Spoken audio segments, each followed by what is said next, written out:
Hello friends, welcome to Vamja education. આપણે શીખીએ છીએ ધોરણ 10 ગણિતનું ચેપ્ટર પહેલું વાસ્તવિક સંખ્યાઓ, જેમાં સ્વાધ્યાય 1.1 નો ક્વેશ્ચન 1 અને 2 આપણે શીખી લીધો છે. હવે આપણે પહોંચ્યા છીએ પ્રશ્ન નંબર 3. તો આ વિડીયોની અંદર પ્રશ્ન નંબર 3 અને 4 એકદમ વ્યવસ્થિત રીતના આપણે યુટ્યુબના માધ્યમથી શીખીશું.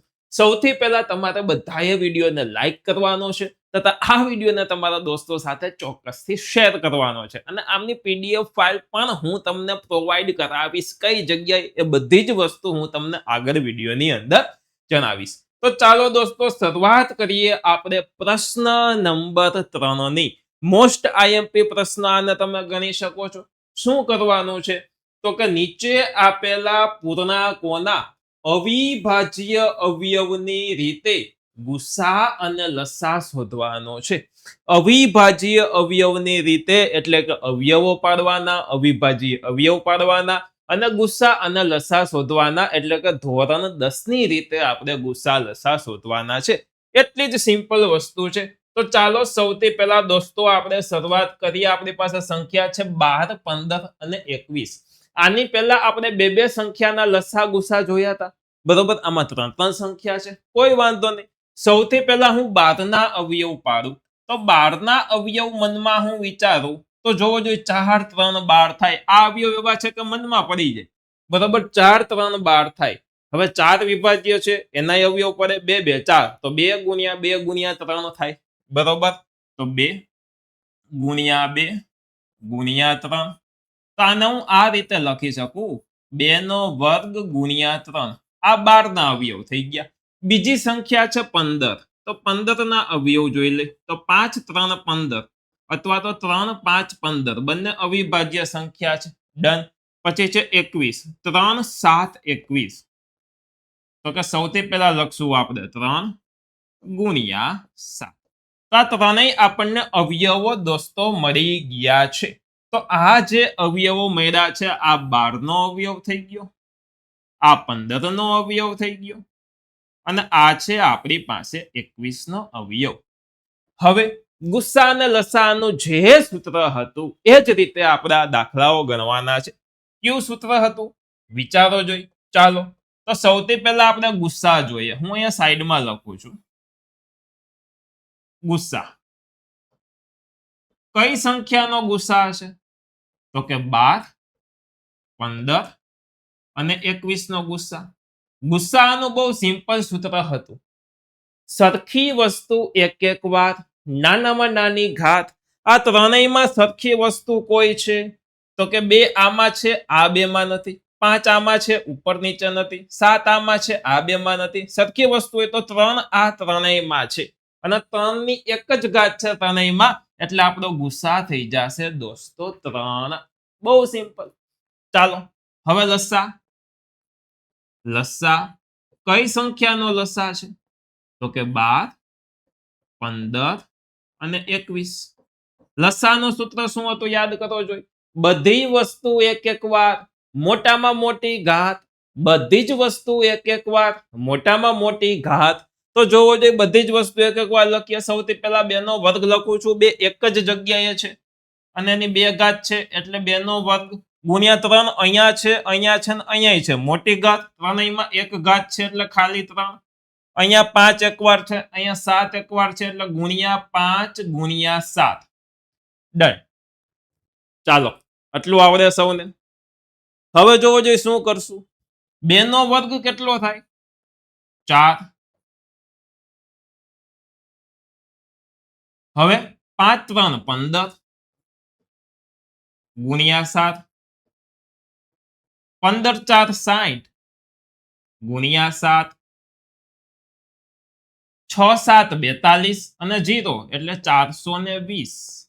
આ દોસ્તો આવી ગયો આનો લસા. આ જે હતો આ ગુસ્સા હતો, આ જે મળ્યો આ લસા હતો. બસ આટલો જ સિમ્પલ છે દોસ્તો. ડન. જો તમને વ્યવસ્થિત આવડી ગયું હોય તો કોમેન્ટમાં ડન લખીને જણાવો. ડન છે. વધી આગળ. ચાલો જોઈએ નેક્સ્ટ સમ. તો અહીંયા પહેલો ક્વેશ્ચન ત્રીજાનો પહેલો પૂરો થઈ ગયો છે. ચાલો હવે જોઈએ ત્રીજાનો બીજો. 17, 23 અને 29. રકમ જોઈને જ એક વસ્તુ મનમાં લાઈટ થવી જોઈએ કે આ ત્રણે ત્રણ અવિભાજ્ય સંખ્યા છે. ત્રણે ત્રણ અવિભાજ્ય સંખ્યા છે અને ત્રણેય અવિભાજ્ય સંખ્યાનો ગુસા હંમેશા 1 હોય અને લસા ત્રણેયના ગુણાકાર બરાબર હોય. ડાયરેક્ટ આપણને કનેક્ટ થવું જોઈએ મનમાં. તો જોવું જોઈએ સૌથી પહેલા 17 ના અવયવ શું થાય? તો કે 17 ના અવયવ 17 ગુણ્યા 1.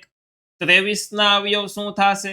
તો 23 ના અવયવ થશે 23 ગુણ્યા 1. એમના પછી છે 29. 29 ના અવયવ શું થશે? તો કે 29 ગુણ્યા 1. ઓકે. ગુસ્સા કઈ સંખ્યાનો ગુસ્સા છે? તો કે 17, 23 અને 29. 17, 23 અને 29. આ ત્રણેય સંખ્યાનો ગુસા ત્રણેયમાં સરખી વસ્તુ 1. નાનામાં નાની ઘાત 1 ની 1 ઘાત. તો આનો ગુસ્સા આવી ગયો 1. લસા શું થશે? ચાલો લસા કઈ સંખ્યાનો છે? 17, 23 અને 29. આનો લસા આ એક સાથે ગુણાકાર કરો ન કરો સરખું જ છે. 17 ગુણ્યા 23 ગુણ્યા 29. 17 ગુણ્યા 23 ગુણ્યા 29. હવે આનો ગુણાકાર આપણે વ્યવસ્થિત રીતે કરવો પડે. ચાલો હવે આપણે ગુણાકાર રફની અંદર કરીશું. ક્યાં કરશું? રફ કામની અંદર કરીએ. ચાલો તો સૌથી પહેલા હું 29 અને 23 નો કરું. 29 ગુણ્યા 23. 0 મૂકી દઉં. 9 2 18 નો 8 વધી પડી 1 2 2 4 ને 1 5. 9 તેરી 27 નો 7 વધી પડી 2 3 2 6 ને 2 8. 7 16 નો 6 વધી પડી 1 5 ને 1 6. તો 6 6 7 આવ્યો. એમાં હવે 17 નો ગુણાકાર કરી દઉં. ચાલો ગુણ્યા 17. સૌથી પહેલા 0 મૂકી દઉં. 1 7 7 1 6 6 1 6 6 વત્તા 77 49 નો 9 વધી પડી 4 વધી પડી 4. 6 7 42 43 44 45 46 46 નો 6 વધી પડી 4 6 7 42 43 44 45 ને 46. ચાલો 9. આ થઈ ગયા 13 13 નો 3 વધી પડી 1. આ પણ થઈ ગયા 13 13 નો 3 વધી પડી 1. આ થઈ ગયા 11. તો 11 33 9 આ આવ્યો આપણો ગુણાકાર. 11 33 9. 11 33 9. આ થઈ ગયો ગુસ્સા. આ છે લસા અને ખાસ કરીને મહત્વનું આ છે આપણું રફકામ. રફકામ દાખલાની બાજુમાં જ અત્યારે તમારી ફેરબુકમાં હોવું જોઈએ. જેટલું રફકામ વ્યવસ્થિત એટલા જ કોન્સેપ્ટ ક્લિયર યાદ રાખજો. બરોબર. રફકામ દાખલાની બાજુમાં જ અત્યારે રાખી દેવાનું. ફેરબુક તમે બનાવતા હોવ તો એમાં. ચાલો થર્ડ દાખલો છે. ત્રીજો દાખલો છે 8 9 અને 25. ચાલો આના અવયવ પણ જાતે મનમાં પડી જાય એવા છે. સૌથી પહેલા હું 8 ના અવયવ પાડું. 2 નો ઘન 8 થાય તો ડાયરેક્ટ 2 નો ઘન 2 ની 3 ઘાત લખી દઉં. 9 એ 3 નો વર્ગ છે તો ડાયરેક્ટ 3 નો વર્ગ લખી દઉં. 25 એ 5 નો વર્ગ છે તો ડાયરેક્ટ 5 નો વર્ગ લખી દઉં. આ ત્રણેયના અવયવ મળી ગયા આપણને. ચાલો હવે ગુસ્સા લસા. ગુસ્સા કઈ સંખ્યાનો ગુસ્સા છે? તો કે 8 9 અને 25. સરખી વસ્તુ એક એક વાર નાનામાં નાની ઘાત. આ ત્રણેયમાં કાંઈ સરખું છે? કોઈ વસ્તુ સરખી નથી. કાંઈ સરખું ન હોય તો એક તો હોય જ બધામાં. એટલે આનો ગુસ્સા થઈ જશે 1. ચાલો લસા કઈ સંખ્યાનો લસા છે? 8 9 અને 25. તો બસ આ ત્રણેયનો ગુણાકાર. બધી જ વસ્તુ એક એક વાર મોટામાં મોટી ઘાત. તો 2 ની 3 ઘાત 2 ની 3 ઘાત ગુણ્યા 3 નો વર્ગ ગુણ્યા 5 નો વર્ગ. સરસ. 2 ની 3 ઘાત એટલે શું થાય દોસ્તો? તો કે 2 8 2 2 4 4 2 8 3 નો વર્ગ 9 થાય. 5 નો વર્ગ 25 થાય.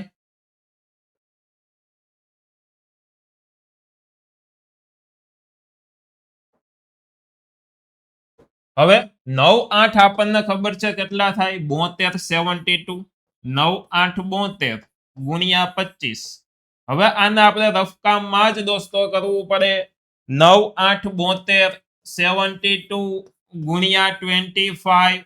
ચાલો 0 2 2 4 7 2 14 વધતા 5 2 10 નો 0 વધી પડી 2 વધી પડી 1 5 7 35 ને 1 36 0 10 નો 0 વધી પડી 1 4 ને 4 8 અને 1 1800 શું આવ્યું 1800 1800 1800. તો દોસ્તો ખાસ યાદ રાખજો આ છે આપણો સરસ મજાનો ગુસ્સા અને આ છે આપણો સરસ મજાનો લસ્સા. તો આ જ રીતે આપણે આ દાખલામાં લસ્સા અને ગુસ્સા કરવાના છે સેલ છે કોઈને કઈ તકલીફ આમાં કયો જોઈ ચાલો જલ્દીથી કોમેન્ટ કરીને જણાવો. લાઈક બધા જ કરી દો, લાઈક બધાએ કરવાની છે, કમ્પલસરી છે. અને કોમેન્ટ કરીને તમારી અટેન્ડન્સ પુરાવી દેજો. તો આની સાથે આપણો ક્વેશ્ચન નંબર 3 પૂરો થઈ જાય છે દોસ્તો. હવે છે ક્વેશ્ચન નંબર 4 આપણે જોઈ લઈએ સાથે સાથે. ચાલો જો આપણે એક સરસ મજાનું સૂત્ર ભણ્યા હતા કોઈ બે સંખ્યાનો લસા ગુણ્યા કોઈ બે સંખ્યાનો ગુસ્સા બરાબર બંને સંખ્યાના ગુણાકાર બરાબર થાય. એના ઉપરથી આ દાખલો સરસ મજાનો છે. જોઈ લઈએ શું કીધું છે. ગુસ્સા આ બે સંખ્યાનો 9 આપેલો છે તો લસા શોધવાનો છે. બે સંખ્યાનો ગુણાકાર આપણે જોશું બરોબર. ગુસ્સા આપેલો છે તો લસા શોધવાનો છે. ઓકે તો થઈ જાય. સૂત્ર શું હતું સૌથી પહેલા હું સૂત્ર લખું કે ગુસ્સા કઈ બે સંખ્યાનો છે 306 અને 657. ગુસ્સા ઉપરથી પણ મેં એક સૂત્ર તમને બનાવી દીધું હતું યાદ હોય તો બરોબર.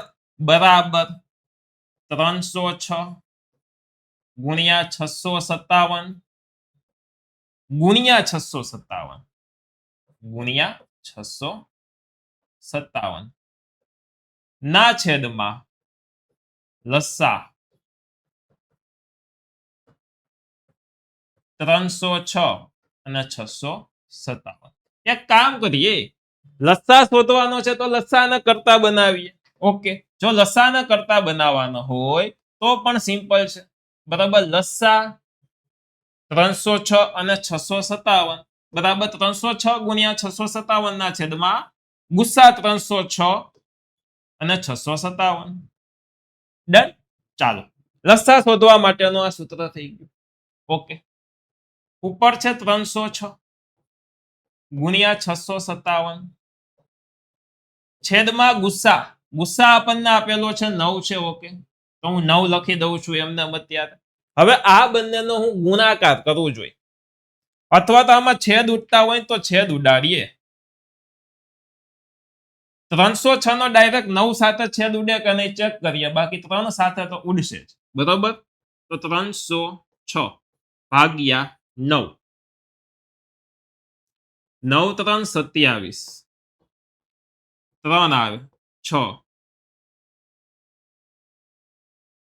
9 4 36.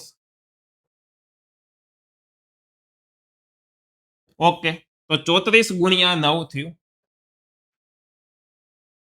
શું થયું 34 ગુણ્યા 9 તો આ 9 અને 9 ઉડી ગયો. હવે 657 ને 34 આ બે વધ્યું. ચાલો હવે આ બંનેનો ગુણાકાર કરી લો.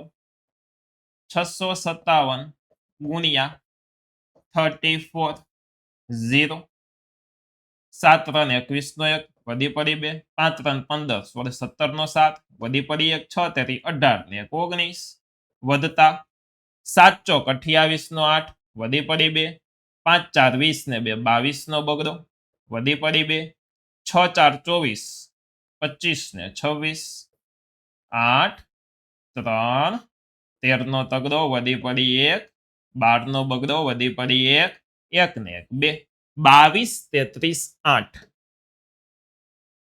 બહુ સિમ્પલ છે. શું આવ્યું? 22, 33, 8. આ 22, 33, 8 આવ્યું શું? તો કે લસા 306 અને 657 કેટલો આવ્યો? 22, 33, 8. તો આ આપણો સરસ મજાનો દોસ્તો આ દાખલાનો જવાબ છે. આ રીતના દાખલા કરવાના હોય તો સૂત્ર ખાસ મગજમાં હોવું જોઈએ.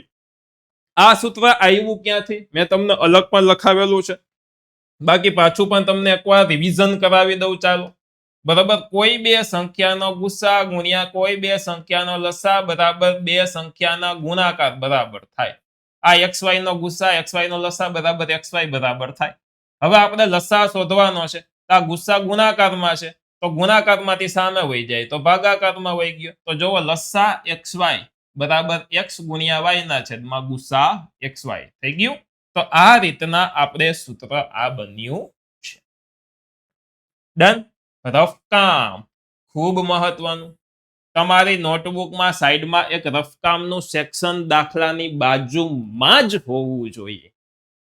એક્ઝામની અંદર રફ વર્ક જ્યાં કરતા હોય એ જગ્યાએ કરવાનું, પણ ફેરબુકમાં બાજુમાં જ હોવું જોઈએ. અને રફ વર્ક નહીં, ફેરબુકની જેમ સ્પષ્ટ અક્ષરમાં લખવાનું છે, સરસ અક્ષરમાં લખવાનું છે.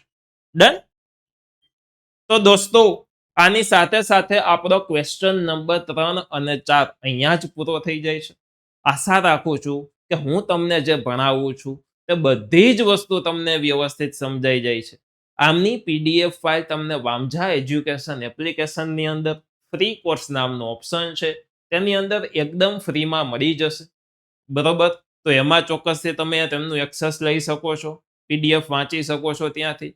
ત્યારબાદ ટેલિગ્રામમાં બધાએ જોડાઈ જવાનું છે, વિડીયોને લાઇક કરવાનો છે, ચેનલને સબસ્ક્રાઇબ નથી કરી તો સબસ્ક્રાઇબ કરીને બેલ આઇકન દબાવવાનું છે, તથા આ વિડીયોને તમારા મિત્રો સાથે તમારે શેર કરવાનો છે. અને જો તમારે 10મા ધોરણનો કોર્સ ખરીદવો છે તો એપ્લિકેશનની અંદર કોર્સ પણ અવેલેબલ છે. બહુ વ્યાજબી કિંમતમાં આપણા કોર્સિસ હોય છે, તો ચોક્કસથી ત્યાંથી કોર્સ પણ તમે પરચેસ કરી શકો છો. મળીએ છીએ નેક્સ્ટ વિડીયોમાં. ધન્યવાદ.